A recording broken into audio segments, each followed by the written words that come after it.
Chauhan mention hall में दिग्विजय जी आकाश जी के साथ बैठे बातें कर रहे थे। तभी वहाँ रुद्रांश भागता हुआ आता है और ठीक उसके पीछे सांची भाग रही थी, एक हाथों में खाने की प्लेट लिए और दूसरे हाथों में निवाला लिए। रुद्रांश इधर उधर भागते हुए कहता है, चीची माँ, आप मुझे नहीं पकड़ पाओगी। रुद्रांश रुद्रराय चौहान को पकड़ पाना इम्पॉसिबल है। सांची उसके पीछे भागते हुए रिक्वेस्टिंग टोन में कहती हैं, अंश बच्चा, ऐसे खाते वक्त बदमाशी नहीं कर है। पहले आप खाना खा लो, कपड़े बदल लो, फिर हम लोग सब मिलकर खेलेंगे। ये सुन रुद्रांश अपने कमरे में हाथ न आने में सिर हिला अपनी आंखों को मटकाते हुए कहता है, नो नो चीची माँ, मुझे सब पता है। आप खाना खिलाकर मुझे पढ़ाने करवाओगी और आप मेरे साथ नहीं खेलोगी। सांची उसकी बात सुन कुछ हैरत भरे अंदाज में देखती हैं और साथ ही उसकी नौटंकी देख अपना सिर जैसे पीट लेती हैं। वो मन में कहती हैं, रेहान, इससे मैं आज छोड़ूंगी नहीं। मेरे अंश को बिल्कुल अपने जैसा बना दिया है, इसकी नौटंकी उफ। रुद्रांश दोबारा भागने लगता है तो सांची प्यार से उसे समझाने का सोच आगे बढ़ते हुए बड़े प्यार से कहती हैं, अंश माय बच्चा, चीची माँ आपसे झूठ नहीं बोल रही है, वो पक्का आपके साथ खेलेगी। प्लीज़ बच्चा, खाना खा लो ना, आप गुड बॉय हो ना। सांची के ऐसे प्यार से कहने पर अंश रुक जाता है। ये देख सांची चैन की सांस लिए उसके पास जाती हैं और जैसे उसे निवाला खिलाने को होती है, अंश उसे चकमा देकर दोबारा भाग जाता है। ये देख सांची चिढ़ जाती है और दोबारा उसके पीछे भागने लगती है। अंश भागता हुआ दिग्विजय जी के पास आता है और उसके पीछे छुपे हुए बड़े मासूम में से बने कहता है, बड़े दादू सेव मी। दिग्विजय जी और आकाश जी रुद्रांश और सांची ये नोक झोंक देख जो कब से मुस्कुरा रहे थे, उन्हें आज जैसे दोबारा एक बार फिर उस पल को जीने का मौका मिल रहा है जो उन्होंने कई साल पहले जिया था। आकाश जी की आंखों में रुद्रांश नमी सी चाह ले गई, लेकिन वो नमी भरी मुस्कान के साथ दिग्विजय जी को देख कहता है, देख रहे हैं डैड, ऐसा लग रहा है कुछ नहीं बदला, बस वक्त बदल गया है। कभी मैं आपके पीछे छुपाता तो कभी रुद्र और रेहान, आज देख हमारे रुद्र का अंश छिप रहा है। इतना बोल वो मुस्कुरा देते हैं, फिर आगे बढ़ रुद्रांश को अपनी गोद में लिए कहते हैं, क्यों अंश, अपनी चीची माँ को परेशान कर रहे हो आप?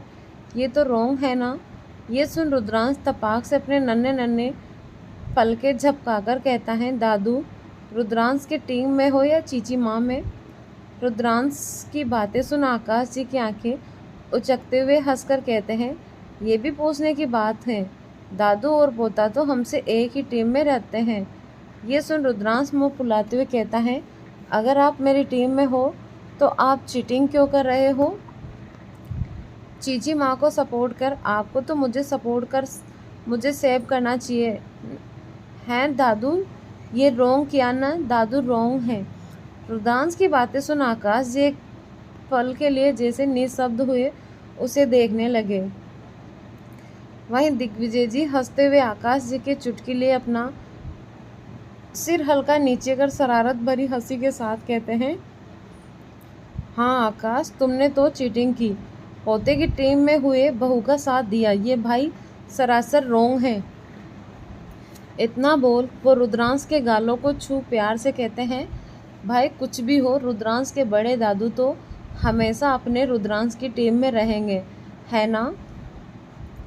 रुद्रांश दिग्विजय जी की बात सुन मुस्कुरा उठा और झट से उनके गले लग कहता है, ये बड़े दादू, आई लव यू। दिग्विजय जी रुद्रांश के यूं गले लगे अपनी बाहें फैलाकर मुस्कुरा उड़ते हैं और पीछे से आकाश जी को अपना अंगूठा दिखा उन्हें चिढ़ाने लगते हैं, क्योंकि उन्होंने रुद्रांश को अपनी तरफ कर लिया आकाश जी को फंसाकर। ये देख आकाश जी भी हैरानी से उन्हें देख कहते हैं, डैड आप भी? आकाश जी आगे कुछ कहते कि सांची ने देख कहती हैं, रहने दीजिए डैड, ये सब इसकी नौटंकी है, जाने दीजिए, आने दीजिए आज भाभी को, आप इसकी अच्छे से शिकायत करूँगी अब, बहुत बदमाश हो गया है। ये सुन रुद्रांश दिग्विजय जी की बाहों में गले लगे ही उनकी तरफ देख बड़े मासूमियत बने कहता है, बड़े दादू। दिग्विजय जी ये देख अपनी छड़ी को एक हाथ में लिए जमीन पर हल्का मारते हुए कहती हैं, अरे किसकी हिम्मत है मेरे रुद्रांश की शिकायत करने की। और वैसे भी रुद्रांश की मम्मा तो रुद्रांश से बहुत प्यार करती हैं। ये सुनते ही रुद्रांश झट से अपना सिर जोर जोर से हाँ में हिलाता है और अपनी बाहें पूरा फैलाकर कहता है, हाँ इतना सारा करती है। दिग्विजय जी उसकी बात सुन हंसने लगते हैं। तभी रुद्रांश की नज़र दरवाजे से आती अन्या पे पड़ती है, जिसे देख उसकी खुशी 10 गुना बढ़ जाती है। वो बस सब छोड़ अन्या की तरफ भागता हुआ अपनी बाहें फैलाकर जाता है और उसके पाँव से लिपट कहता है, मम्मा आप इतनी जल्दी आ गई। ये अन्या रुद्र की तरफ देखती हैं और अचानक ही अपने घुटनों के बल बैठ बिना कुछ कहे बस उसे खसकर अपने सीने से लगा लेती हैं।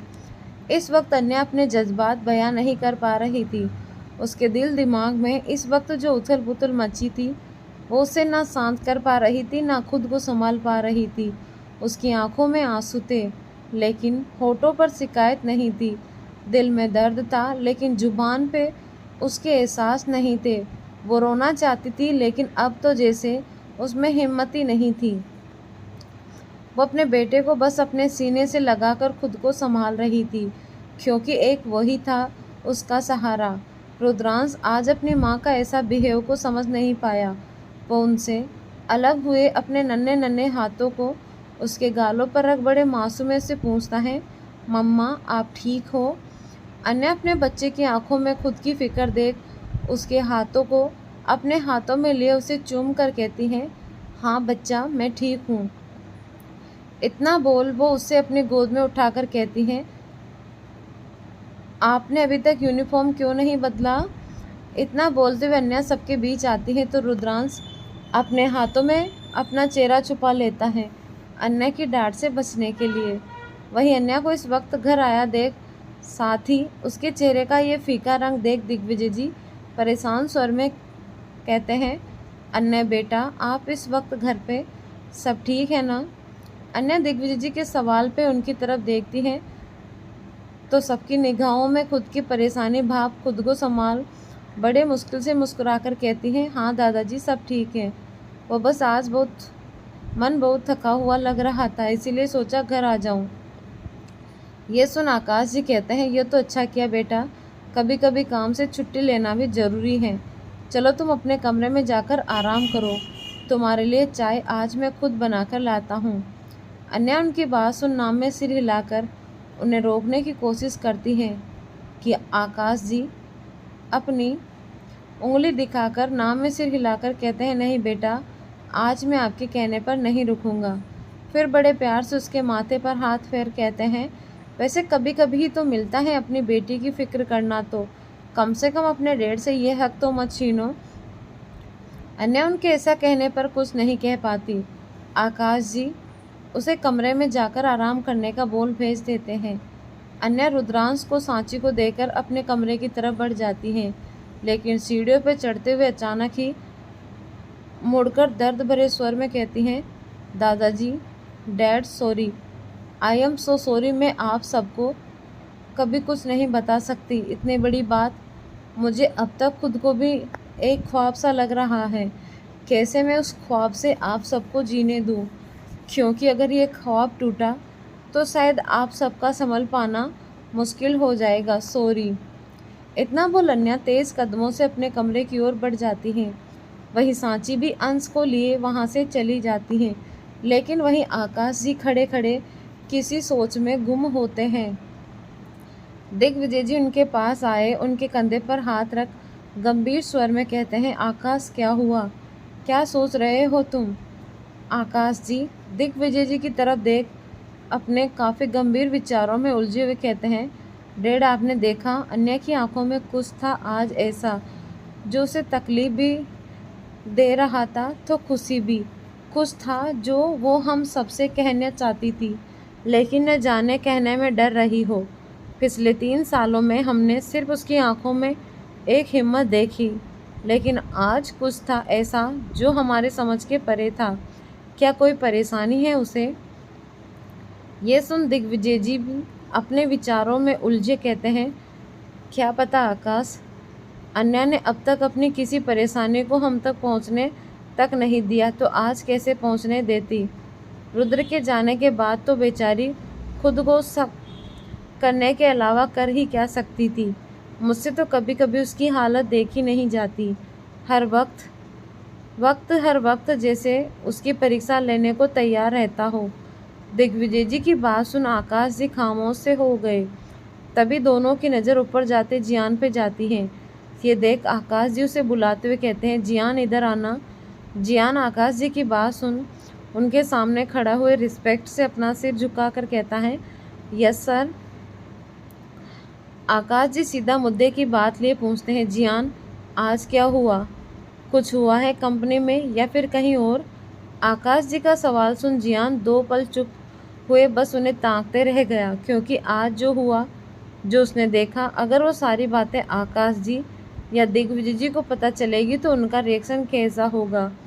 ये सोच सोचकर जियान के माथे पर कुछ बल पड़ गया, क्योंकि आज उसने भी रुद्र को देखा, लेकिन एक अलग नाम और पहचान में, जिसके बाद वो इतना ज़्यादा सुन्न हो चुका था कि उसे खुद को संभालने में वक्त लग गया।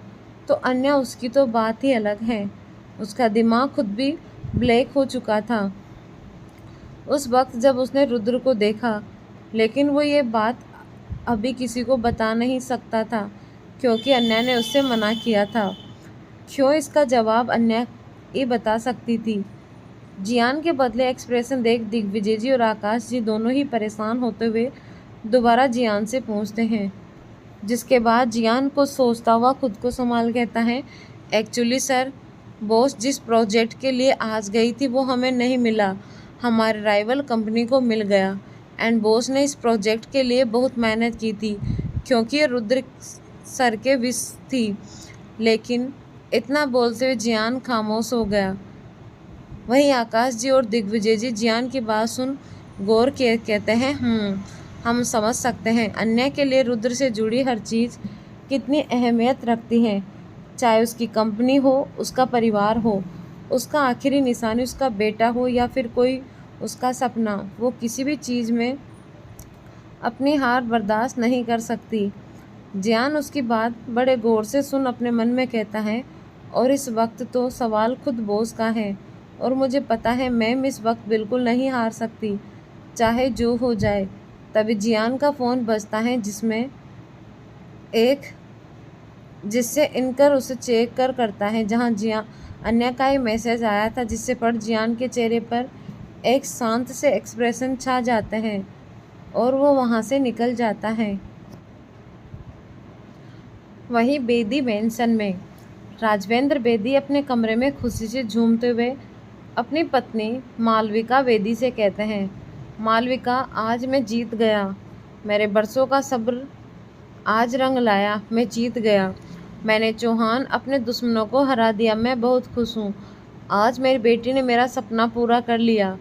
मालविका, मैं बहुत खुश हूँ, बहुत बहुत बहुत ज़्यादा।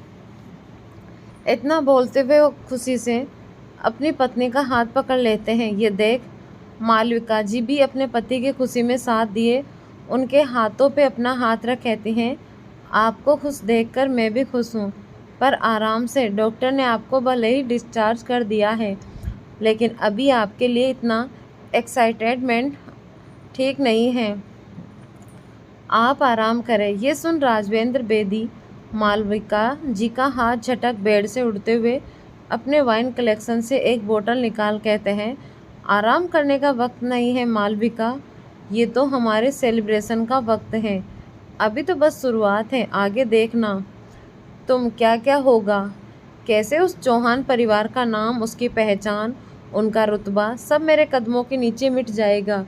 बहुत तरसा हूँ इस पल के लिए, लेकिन अब नहीं, अभी तो बस एक प्रोजेक्ट छीना है हमने उनसे, अभी तो पूरा साम्राज्य छीनना बाकी है, पूरा साम्राज्य। इतना बोलते हुए राजवेंद्र बेदी वाइन खोल 2 गिलास में डालते हुए हंसने लगते हैं।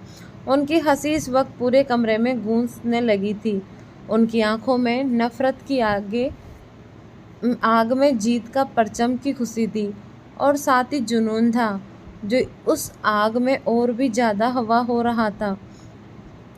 वो एक गिलास अपनी पत्नी के हाथ में लिए दूसरा गिलास से चीयर्स कर अपने जीत को मनाते हुए उस वाइन के घूंट लेते हैं। मालविका जी भी अपने पति की खुशी में साथ दिए मुस्कुराते हुए वाइन के सीप लेती हैं। राजवेंद्र बेदी अपने गिलास को हिलाते हुए एक टक उस गिलास को देखते हैं और देखते हुए एक शातिर अंदाज में कहती हैं, आखिर अब मुझे वो हथियार मिल गया जिससे मैं उस चौहान के आगे खड़ा कर उन्हें उनके घुटनों पे ले आऊँगा। देखना मालविका, अभी तो बस इस तबाही की शुरुआत है। आगे आगे इस तबाही में क्या तबाह होता है। और मज़े की बात यह है कि चौहान परिवार जिसे अपनी सबसे बड़ी ढाल समझ सुकून से जी रहा है, वो ढाल इस वक्त खुद निडाल हुए बेटा है। और जब तक वो खुद को संभाल पाएंगी, अफसोस तब तक तो सब राख हो जाएगा। इतना बोल वो दोबारा हंसने लगता है। वो दूसरी बार मालविका जी के गिलास को चीयर्स कर उसके घूंट लेता ही है कि उनके कानों में कार के हॉर्न की आवाज़ पड़ती है। ये सुन मालविका जी जल्दी से खिड़की से नीचे देखती हैं और भागकर राजवेंद्र बेदी के हाथों से गिलास लिए छुपाकर रख देती हैं। राजवेंद्र बेदी भी जल्दी से बेड पर लेट खुद को बीमार साबित करने में लग जाते हैं। तभी उनके कमरे का दरवाज़ा खुलता है और नित्या भागकर अंदर आती है और अपने डैड के पास बैठ उनके हाथों को थाम कहती हैं, डैड, हमने कर दिखाया, फाइनली हमें वो प्रोजेक्ट मिल गया। इतना बोल वो अपने हाथों में लिए प्रोजेक्ट फाइल को आगे करती हैं, जिसे देख राजवेंद्र बेदी अपनी एक्टिंग के जलवे बिखेर नम आंखों से उस फाइल को देख नित्या से कहते हैं, बेटा, आपके पापा को आप पर गर्व है, शाबाश, मेरी बेटी ने आज मेरा नाम रोशन किया, आई प्राउड ऑफ यू। इतना बोल राजवेंद्र बेदी नित्या के हाथ को चूम लेते हैं, जिसे देख नित्या भी इमोशनल हो जाती हैं और अपने डैड को हक कर लेती हैं। राजवेंद्र बेदी भी अपनी बेटी को खुशी से सीने से लगा लेते हैं। तभी उनकी नज़र दरवाजे पे खड़े सिद्ध पे पड़ती है, जिसे देख वो अपना हाथ बड़े प्यार से पुकारते हैं, अरे सिद्धार्थ बेटा, आप वहाँ क्यों खड़े हैं, अंदर आओ।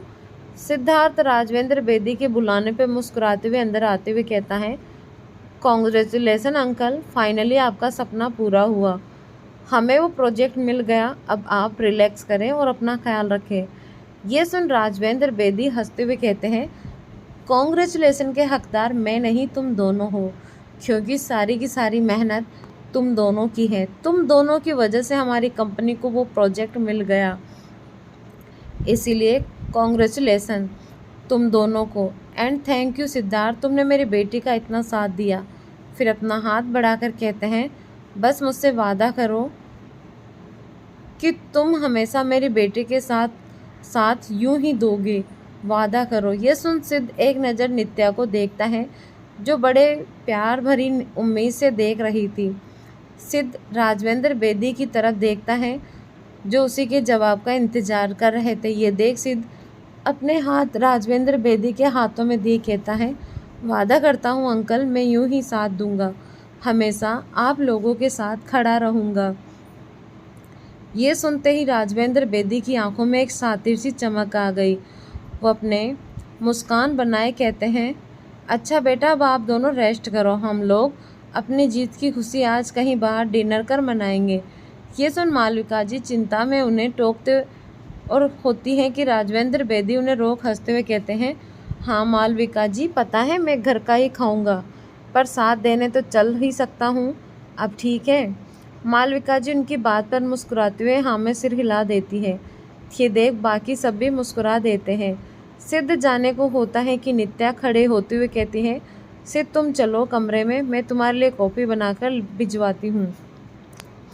ये सुनते ही सिद्धार्थ अपना हाथ दिखा थोड़े उकड़े लहजे में उससे कहता है, इसकी ज़रूरत नहीं है नित्या, मैंने कॉफ़ी के लिए पहले ही एक सर्वेंट को बोल दिया है। इतना बोल सिद्धार्थ बिना कुछ सुने वहाँ से चला जाता है। नित्या सिद्ध का बिहेव देख थोड़ी निराश हो जाती है, फिर अपने मम्मी पापा से एक्सक्यूज कर वहाँ से निकल जाती हैं।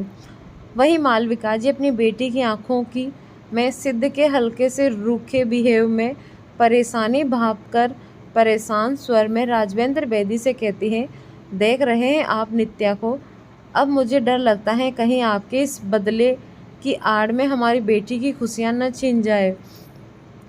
राजवेंद्र बेदी जो अपनी आगे की जीत के बारे में सोच खुश हो रहा था, वो मालविका जी की बात पे ज़्यादा तवज्जो ना देते हुए बेफिक्र लहजे में कहते हैं, मालविका तुम चिंता मत करो, मैंने पहले से सारे इंतजाम कर रखे हैं, कुछ नहीं होगा। मेरी बेटी की खुशी अब ज़िंदगी भर हमारे साथ ही रहेगा। ये सुन मालविका बेदी को सोचते हुए कहती है, क्या इतना आसान है ये? मैंने सुना है वो चौहान परिवार की बहू, क्या नाम है?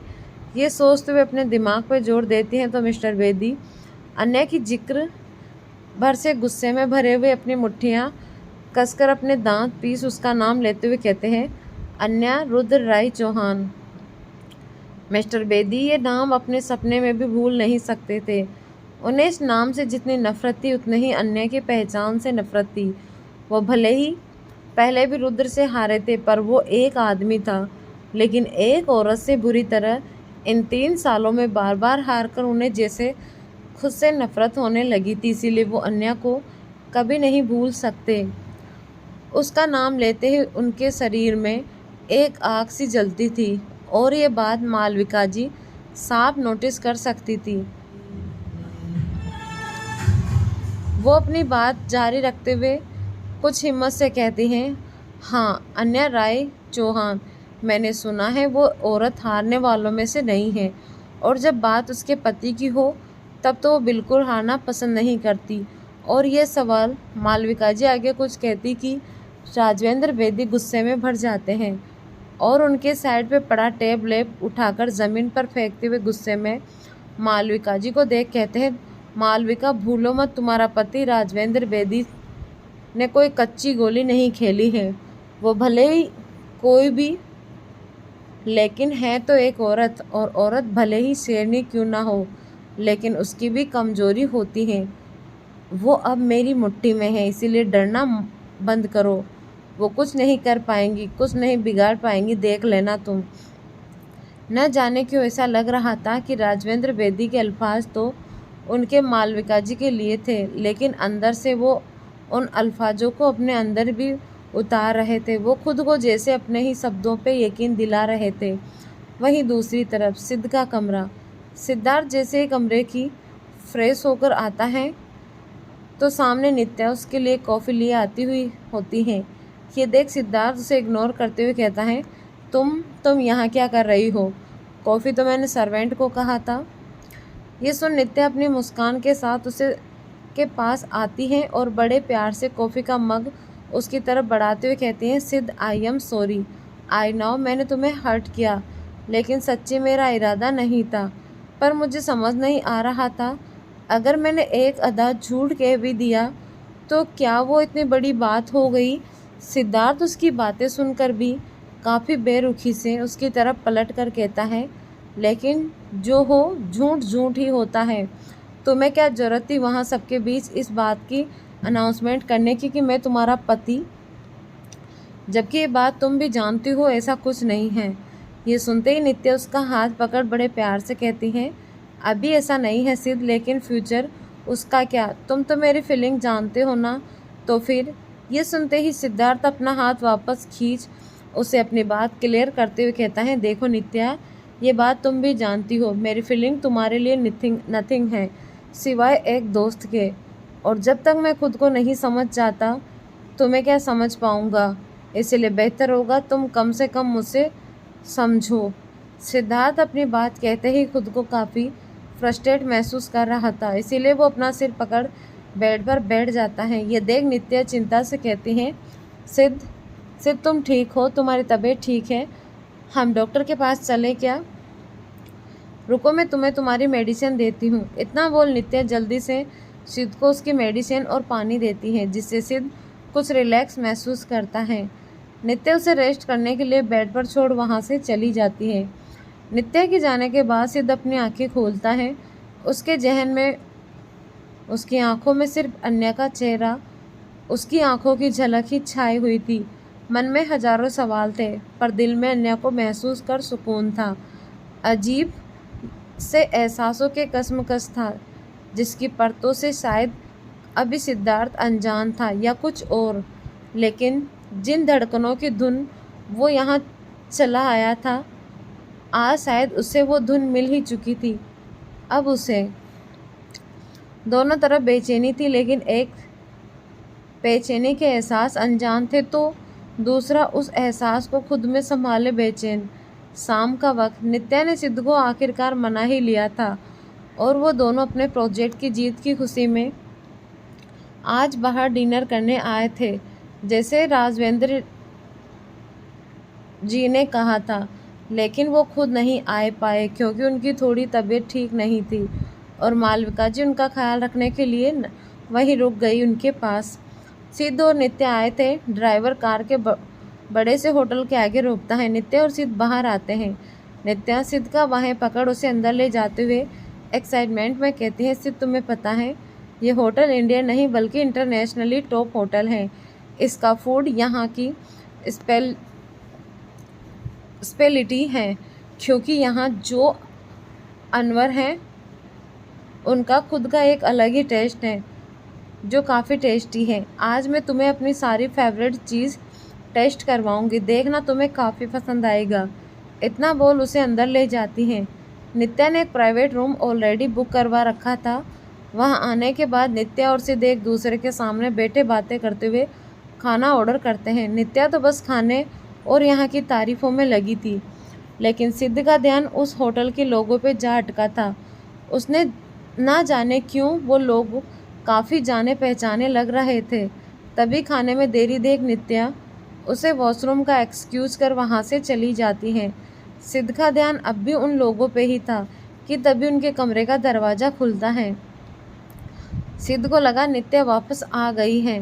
ये देख वो अपनी आईब्रो उचकाते हुए कहता है, क्या हुआ, तुम्हें इतनी जल्दी वापस कैसे वो अपनी बात कहता हुआ जैसे दरवाजे की तरफ देखता है तो वहाँ उसे कोई दिखाई नहीं देता।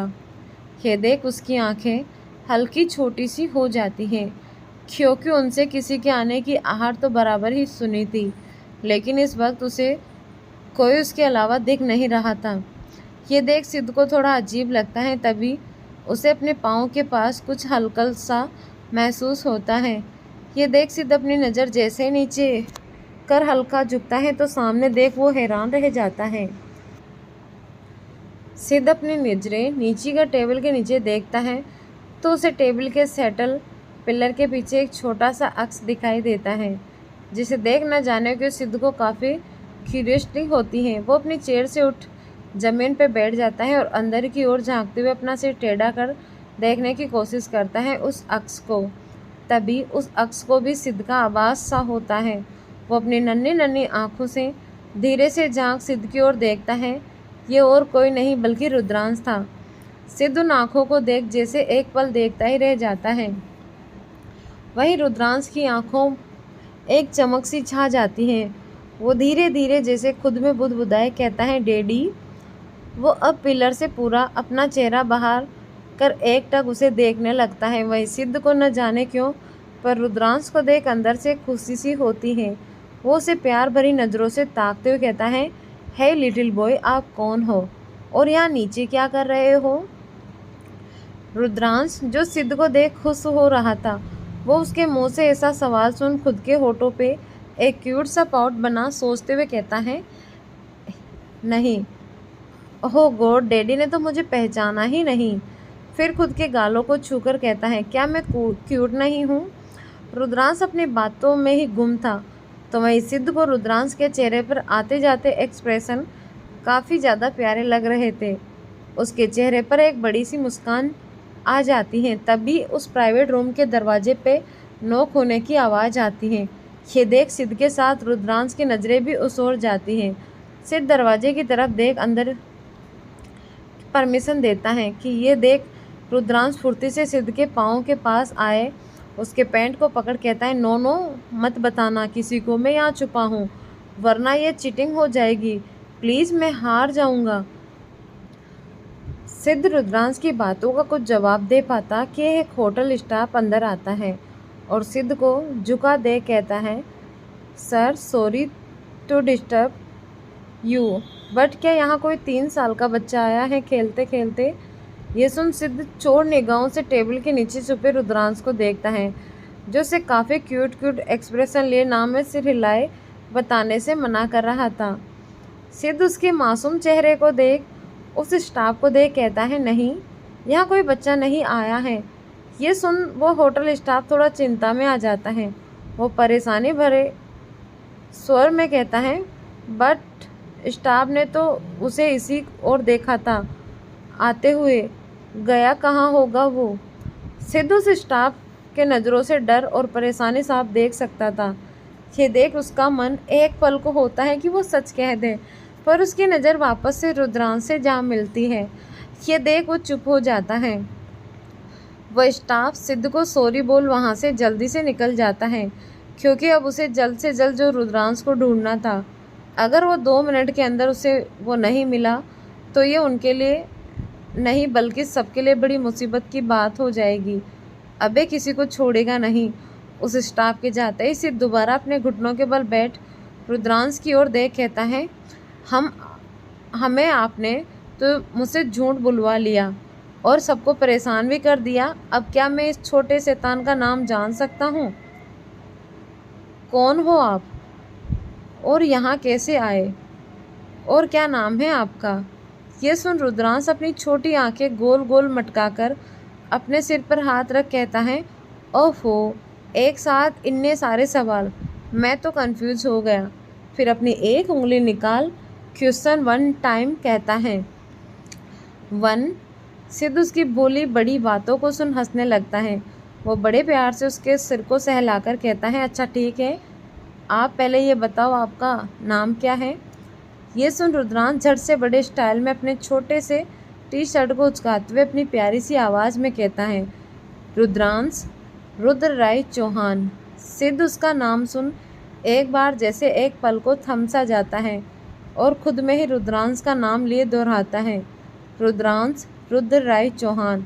सिद्ध उसके नाम में ही खोया था कि रुद्रांश अपने 2 फिंगर निकाल कहता है, दूसरा सवाल।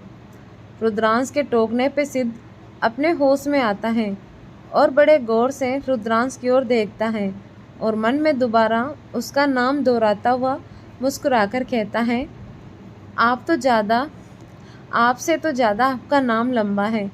ये सुन रुद्रांश अपना मुंह फुलाए झट से टेबल से निकल साइड के सामने खड़ा होते हुए कहता है, रोंग, मैं उससे भी ज़्यादा लंबा हूँ, इतना बोल रुद्रांश खुद के 2 पर खड़ा होते हुए अपने हाथों को ऊंचा करते हुए उसे दिखाता है। रुद्रांश की हरकतें सिद्ध को न जाने क्यों पर अपने दिल में छू रही थी। उसे काफ़ी हंसी भी आती तो कभी उसके होठों पे मुस्कान छा जाती है। कितने वक्त के बाद वो यूँ मुस्कुरा रहा था। वहीं रुद्रांश अपने आप को लंबा प्रूव करने में लगा, ऊपर और ऊंचा उछल रहा था जिससे उसका बैलेंस बिगड़कर वो हिल रहा था। ये देख सिद्ध जल्दी से अपनी बाहों को घेरा उसके आसपास ले कहता है, बेटा संभाल के। वो इतना ही बोलता है, रुद्रांश का बैलेंस बिगड़ जाता है और गिरने को होता है। रुद्रांश डर से अपनी आंखें बंद कर कहता है, डैडी। सिद्ध उसके गिरने से पहले ही उसे संभाल अपनी बाहों में कसकर भर लेता है।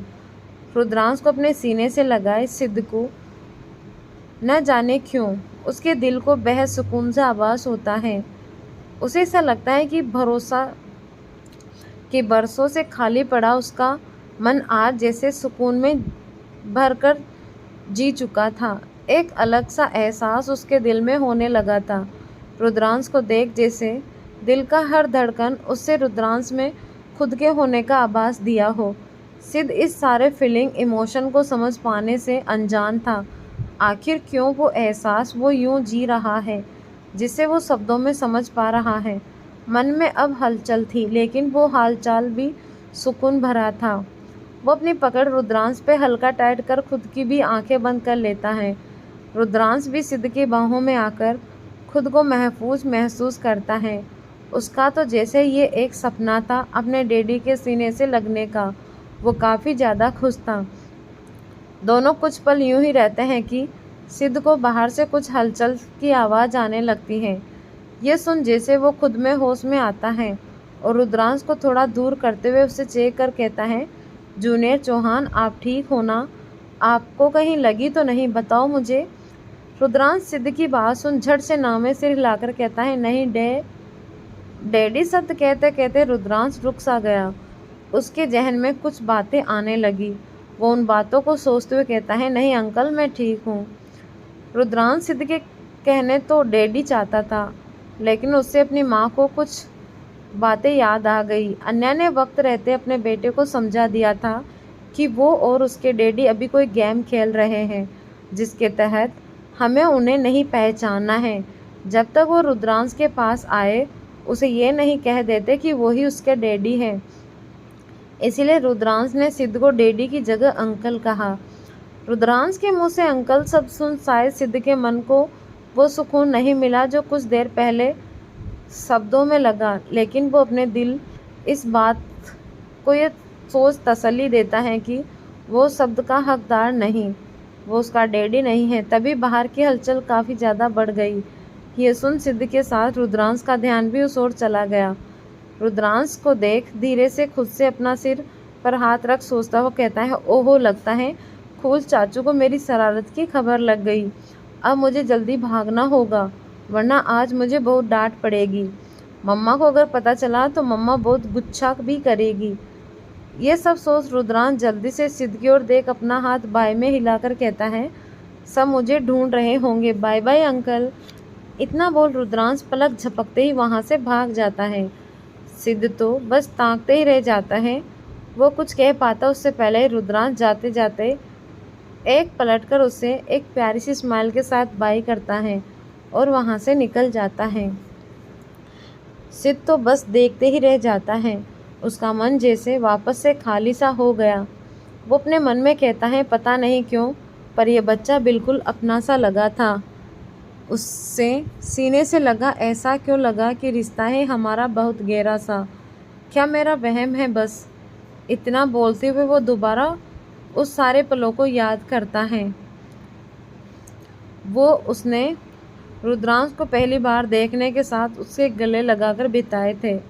तभी उसे उसके नाम बताने का स्टाइल याद आता है। वो हंसते हुए कहता है, कुछ भी हो प्यारा तो वो बहुत था और उसकी नौटंकी भरी बातें और नाम दोनों ही दिल को छू लेने वाले थे, जूनियर चौहान।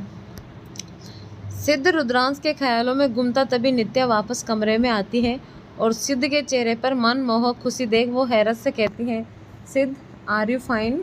सिद्ध नित्या की आवाज़ सुन अपने होश में आता है और उसकी तरफ देख अपनी एक आईब्रो झुकाते हुए कहता है, क्यों मुझे क्या हुआ, मैं तो बिल्कुल ठीक हूँ। इतना बोलते हुए वापस से अपने चेयर पर बड़े रिलैक्स हुए बैठ जाता है। नित्या को न जाने क्यों उसका बिहेव इस वक्त थोड़ा स्ट्रेस लग रहा था। वो थोड़ी हैरत में उनके पास बैठी हुई कहती है, पर न जाने क्यों मुझे नहीं लग रहा है तुम यूँ खुद में खड़े खड़े मुस्कुरा रहे थे और ये आने के वक्त इतने खुश नहीं थे जितने अब हो। क्या हुआ, कुछ तो हुआ है क्या? नित्या के सवाल पे सिद्ध के जहन में दोबारा रुद्रांश आता है। वो उसके बारे में सोच नित्या को देखता है।